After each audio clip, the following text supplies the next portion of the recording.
अगर तुम्हारी बहस किसी बदतमीज इंसान से हो तो हार मान लो, क्योंकि चाहे तुम्हारी आवाज कितनी भी दमदार हो, तुम कुत्ते से बेहतर नहीं भौंक सकते।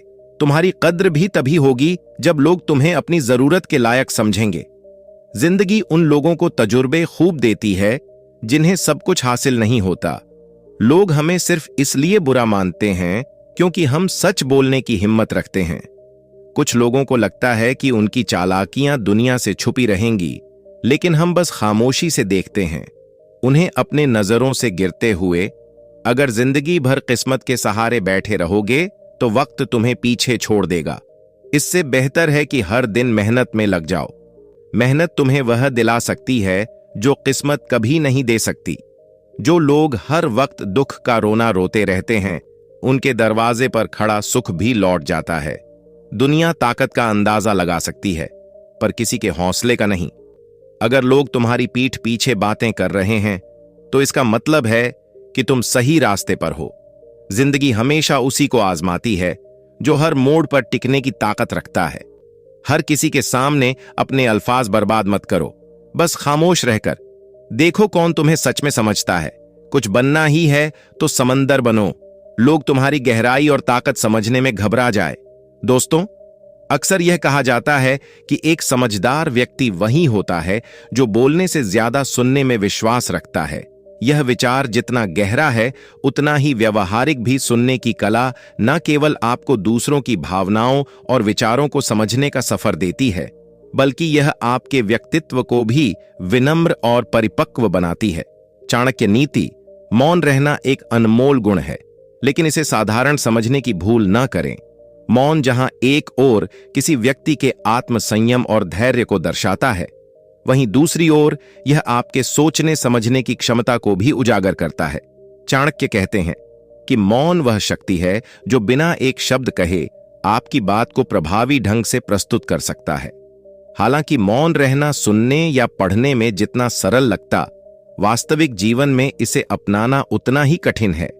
हमारे भीतर अक्सर तत्काल प्रतिक्रिया देने की प्रवृत्ति होती है, जो कई बार हमें ऐसे शब्द कहने पर मजबूर कर देती है जिनका हमें बाद में पछतावा हो सकता है। यही कारण है कि मौन को एक कला कहा गया है जो समय और अभ्यास से ही विकसित होती है।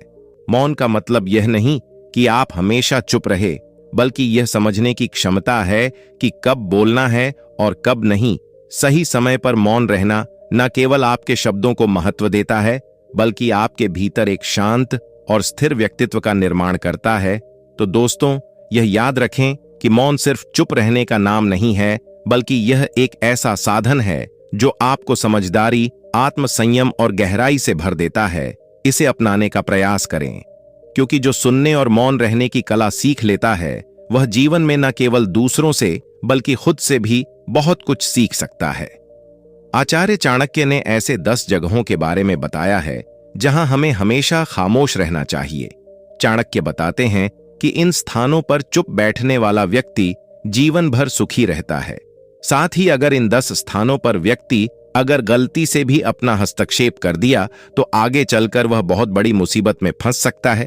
तो चलिए जानते हैं कि वह कौन से 10 जगह हैं जहां हमें हमेशा चुप रहना चाहिए। पहला, चाणक्य कहते हैं जहां लोग अपनी तारीफ खुद ही कर रहे हों। आचार्य चाणक्य के अनुसार अगर किसी स्थान पर लोग खुद की तारीफ खुद ही कर रहे होते हैं तो वैसे स्थान पर खामोश रहना चाहिए। साथ ही यदि किसी स्थान पर अगर सभी लोग अपना अहंकार दिखा रहे हैं तो वहां पर आपको बिल्कुल खामोश बैठना चाहिए। चाणक्य बताते हैं कि ऐसी जगह पर बोलने वाले व्यक्ति का अपमान ही होता है। इसके अलावा वे लोग आपको नीचा दिखाने की भी कोशिश करेंगे। इसीलिए एक बुद्धिमान व्यक्ति को ऐसे स्थान पर हमेशा चुप ही रहना चाहिए। दूसरा है जहां लड़ाई झगड़ा चल रहा हो। चाणक्य नीति में आचार्य चाणक्य बताते हैं कि जहां पर लड़ाई झगड़ा हो रहा हो, उस जगह पर व्यक्ति को हमेशा खामोश रहना चाहिए। यदि किसी स्थान पर झगड़ा चल रहा है और आपका उससे कोई संबंध नहीं है, तो आपको उसके बीच में कोई भी हस्तक्षेप गलती से भी नहीं करना चाहिए। अगर आपने गलती से भी उन लोगों के बीच में हस्तक्षेप कर दिया तो आगे चलकर आपके ऊपर बहुत बड़ी मुसीबत आ सकती है। इसीलिए झगड़े वाले स्थान पर मौन रहना ही अच्छा है।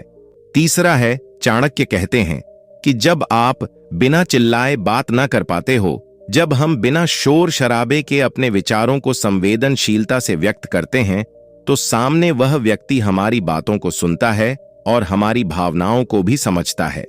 लेकिन ऊंची आवाज में बात करना सामने वाले के मन में गलत असर डालता है।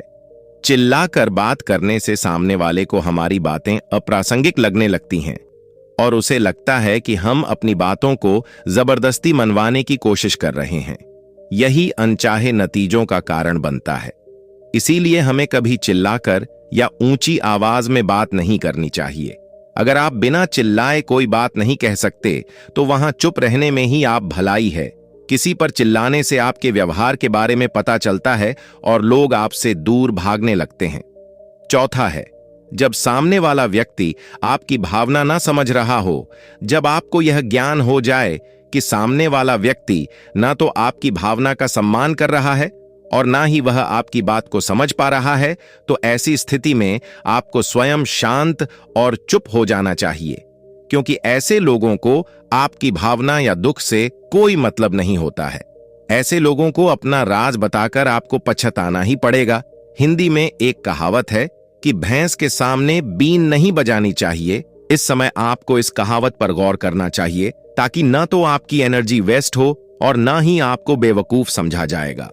पांचवा है, जब आपके पास अधूरी जानकारी हो। अधूरी जानकारी बहुत ही खतरनाक होता है।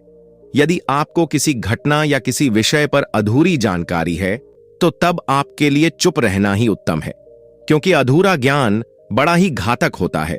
यह आपको हंसी का पात्र भी बना सकता है या किसी मुसीबत में भी डाल सकता है, या फिर आपके दिए गए अधूरे ज्ञान से दूसरे को हानि भी हो सकता है।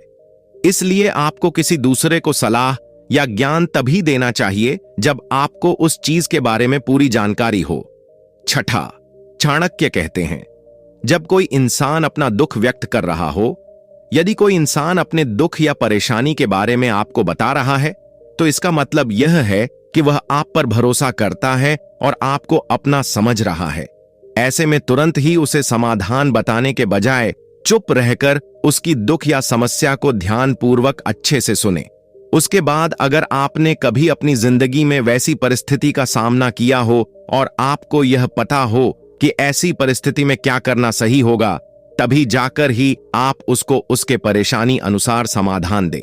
यदि आपको नहीं पता कि उस समय क्या करना चाहिए, तब आपके लिए चुप रहना ही बेहतर होगा। ऐसा इसलिए क्योंकि गलत सलाह देने से उसकी परेशानी और भी बढ़ सकती है। और सबसे जरूरी बात यह है कि आप उसके दुख या समस्या को गुप्त ही रखें, किसी और को ना बताएं। सातवां, चाणक्य कहते हैं, जब कोई व्यक्ति आप पर क्रोधित हो या आपसे झगड़ा कर रहा हो, जब आपका कोई करीबी व्यक्ति आपसे झगड़ा कर रहा हो या किसी बात पर आपसे क्रोधित हो, तो तब उसके सामने आपका चुप रहना ही समझदारी भरा कदम होगा। क्योंकि जब व्यक्ति गुस्सा कर रहा होता है, तब उसका अपने मन पर नियंत्रण नहीं रहता। ऐसी परिस्थिति में उनके क्रोध की अग्नि में अगर आप भी कूद पड़ेंगे या उनसे झगड़ा करने लगेंगे, तो जो बात कल सुलझ सकती थी वह और भी ज्यादा बिगड़ती चली जाएगी।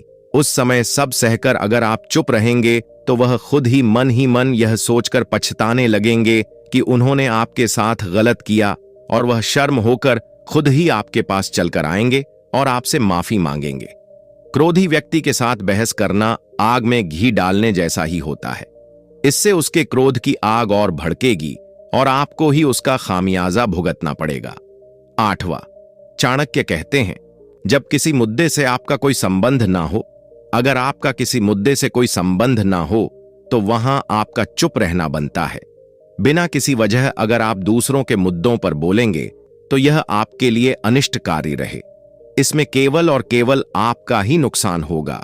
आप तब तक चुप रहे जब तक आपको उस मुद्दे को लेकर कुछ पूछा ना जाए।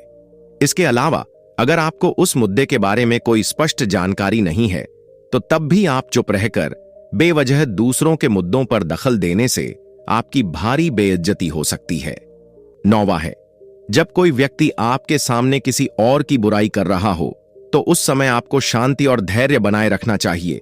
अपनी कोई राय ना दें और बातचीत में शामिल होने से बचे। ऐसा करना न केवल आपको अनावश्यक विवादों से बचाता है, बल्कि यह भी दर्शाता है कि आप नकारात्मक चर्चा में रुचि नहीं रखते। जो व्यक्ति आज किसी और की बुराई कर रहा है वह कल किसी और के सामने आपकी भी बुराई कर सकता है। इसलिए ऐसे लोगों से दूरी बनाए रखना ही बेहतर है। अगर संभव हो तो विषय बदल की कोशिश करें या वहां से हट जाए। यह भी महत्वपूर्ण है कि आप न केवल अपनी मानसिक शांति बनाए रखें बल्कि दूसरों के साथ सम्मानजनक और सकारात्मक व्यवहार को बढ़ावा दें। 10वां है, किसी के बारे में ना बोले। नीति शास्त्र के अनुसार जो अपने मुंह को बंद रखता है और बुद्धि से काम करता है वही इंसान समझदार होता है। बिना जरूरत के बोलना, बेवजह ही किसी के बारे में बोलना या किसी के बीच में बोलना यह गलत है। कभी कभी हमारे लिए बुद्धिमान इसी में होती है कि हम अपना मुंह गलत जगह ना खोलें और चुप रहे। मुंह हमेशा सही जगह और सही अवसर देखकर ही खोलना चाहिए। दोस्तों, किसी व्यक्ति के बोलने का तरीका उसके व्यक्तित्व का आईना होता है। आप किस लहजे में, कितनी तेजी या धीमी गति से और किन शब्दों का चयन कर बोल रहे हैं, यह सब आपके व्यक्तित्व की गहराई को प्रकट करता है। यह न केवल आपके विचारों को प्रस्तुत करता है बल्कि आपके करियर और निजी जीवन पर भी गहरा प्रभाव डालता है। बात करने का तरीका यह दर्शाता है कि आप परिस्थितियों को कितनी समझदारी और संवेदनशीलता के साथ संभालते हैं। जब आप अपनी बात को स्पष्ट, संतुलित और सकारात्मक रूप से प्रस्तुत करते हैं तो यह आपके आत्मविश्वास और समझदारी को दर्शाता है। वहीं अनियंत्रित, तेज या अनुचित ढंग से बोलने से आपकी छवि को नुकसान हो सकता है। जरेनिया, यह भी सच है कि सही समय पर अपनी बात कहना और उसे प्रभावशाली ढंग से रखना एक कला है। अपनी बात को कहां, कैसे और किसके सामने रखना है यह समझना बेहद जरूरी है, लेकिन इसके साथ यह भी जानना उतना ही महत्वपूर्ण है कि कब चुप रहना चाहिए। कई बार परिस्थितियां ऐसी होती हैं जहां शब्दों से ज्यादा मौन असरदार होता है। चुप रहना न केवल विवादों को टालता है बल्कि आपके विवेक और धैर्य को भी उजागर करता है। सही ढंग से बोलने की कला और समय पर चुप रहने की समझ दोनों ही आपके व्यक्तित्व को निखारने में अहम भूमिका निभाते हैं। इसलिए हमेशा यह ध्यान रखें कि आपका बोलने का तरीका आपकी सफलता और रिश्तों पर सीधा प्रभाव डाल सकता है। बोले तब जब बोलना जरूरी हो और चुप रहे तब जब हालात ऐसा मांगते हो। तो दोस्तों, ये रहा आज का वीडियो। अगर वीडियो से कुछ सीखने को मिला होगा तो चैनल को सब्सक्राइब करके बेल आइकॉन को ऑल में सेट करें और वीडियो को लाइक करके अपने दोस्तों और रिश्तेदारों के साथ जरूर शेयर करें। तो चलिए, बहुत जल्दी फिर मिलेंगे तो दोस्तों, ये रहा आज का वीडियो। अगर वीडियो से कुछ सीखने को मिला होगा तो चैनल को सब्सक्राइब करके बेल आइकॉन को ऑल में सेट करें और वीडियो को लाइक करके अपने दोस्तों और रिश्तेदारों के साथ जरूर शेयर करें। तो चलिए, बहुत जल्दी फिर मिलेंगे एक नए वीडियो में एक नए सीख के साथ। तब तक के लिए चैनल को सब्सक्राइब करके बेल आइकॉन को ऑल में सेट कर ले। धन्यवाद।